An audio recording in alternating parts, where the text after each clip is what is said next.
నమస్కారం. హరితపొలం గార్డెన్ తరపునప్పుడు మనకి garden owner గారు లక్ష్మి గారు ఉన్నారు.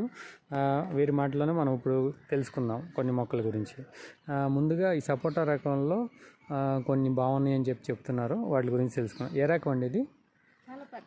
కాలపత్తి వెరైటీ. ఓకే, ఏంటి దీని ప్రత్యేకత? చాలా రోజులు ఎక్కువగా ఉంటుంది పళ్ళు.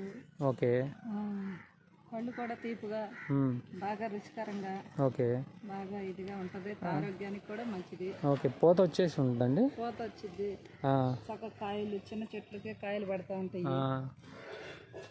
బాగా కాపు దిగిద్ది ఎంతగానో.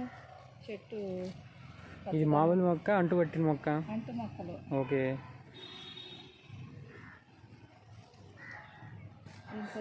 ఇక్కడ మనం చూడొచ్చండి. ఇది కాలపత్తి వెరైటీ అంట. దీనికి చిన్న వయసు నుంచే మనకి పూత పళ్ళు అనేటువంటివి కూడా ఉన్నాయి. తర్వాత షెల్ఫ్ లైఫ్ కూడా చాలా ఎక్కువగా ఉంటుందని చెప్తున్నారు. దాంతోపాటు